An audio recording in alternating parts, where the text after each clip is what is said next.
Os ingleses conheciam bem as posições geográficas das fortificações portuguesas da costa, e nomeadamente o Rio Tejo, mas não sabiam qual o seu estado atual de armamento, nem o das baterias suplementares que tinham sido instaladas pelos franceses após a sua chegada.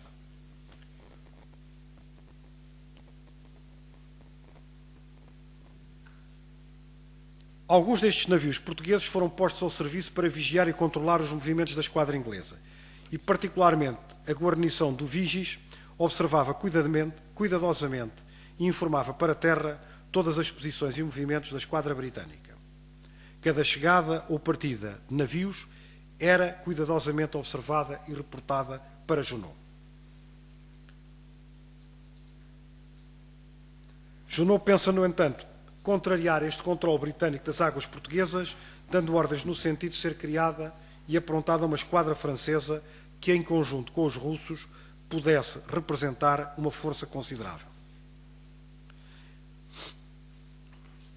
Enquanto estudavam o modo de se apoderar do estuário do Tejo e das fortalezas que os protegiam, os ingleses enviavam as suas chalupas e escaleres para patrulhar a boca da barra do Tejo todas as noites e observar os navios russos e portugueses fundeados em linha entre Belém e a Junqueira, protegidos pelos fortes e baterias de terra.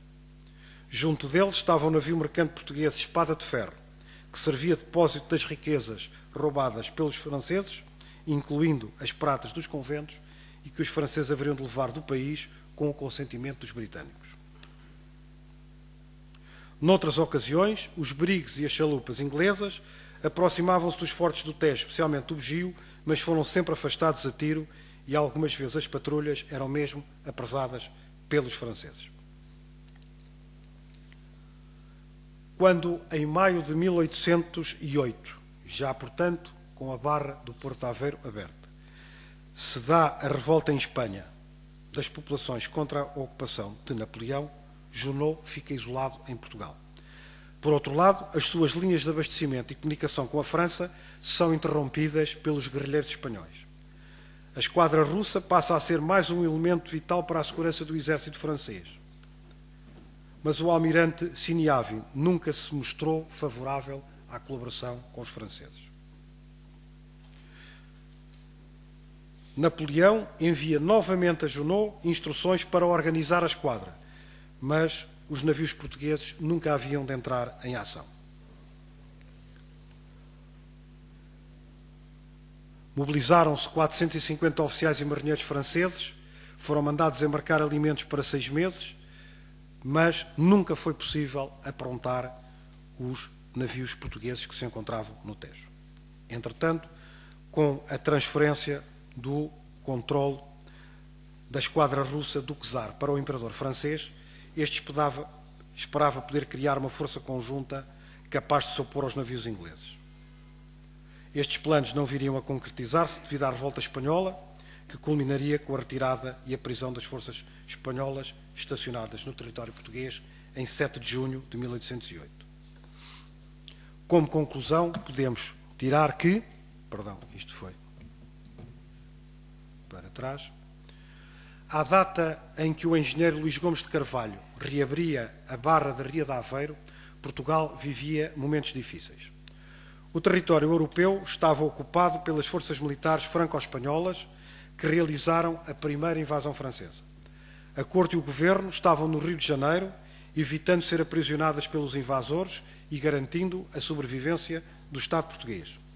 Os territórios da Madeira, de Goa e de Macau estavam ocupados por forças militares inglesas, em alguns casos, tendo desembarcado à revelia das autoridades portuguesas, impondo a força das armas.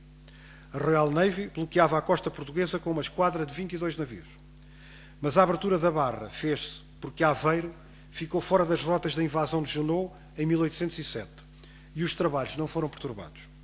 A situação do país iria, no entanto, alterar-se durante este ano de 1808, porque o exército espanhol retira-se de Portugal em junho para apoiar as revoltas populares em Espanha contra os franceses e que se tinham iniciado no mês anterior. Com a revolta em Espanha, os franceses perdem as suas linhas de comunicação e de abastecimento com a França, ficando isolados. O bloqueio inglês também impedia qualquer comunicação por via marítima. O exército inglês desembarca em Lavos em 1 de agosto de 1808 e depois de vencer os franceses na Roliça e no Vimeiro, obriga-os a pedir a paz, assinar a Convenção de Sintra e abandonar Portugal. Os territórios da Madeira, Goa e Macau são libertados pelos ingleses.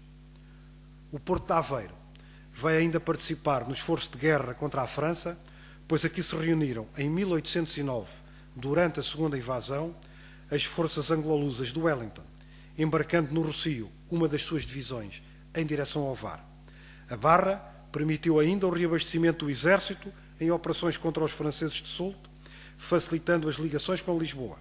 Nela entraram, no intervalo de 1h15, 48 navios de transporte, navegando em coluna dobrada. Durante a terceira invasão, o exército francês, depois do embate do Bussaco, seguiu para sul em busca da conquista de Lisboa, sem tentar qualquer ocupação para norte do Mondego. Foi assim que Luís Gomes de Carvalho, embora mobilizado para as campanhas de 1808 e 1809 como oficial de engenharia, pôde voltar a ocupar-se da Barra da Ria de Aveiro até 1823, deixando-nos uma obra que, embora fosse muito contestada na sua época, resistiu durante 200 anos a todas as intempéries, cheias e assoreamentos, mantendo o Porto de Aveiro como um dos principais portos do litoral português. Muito obrigado.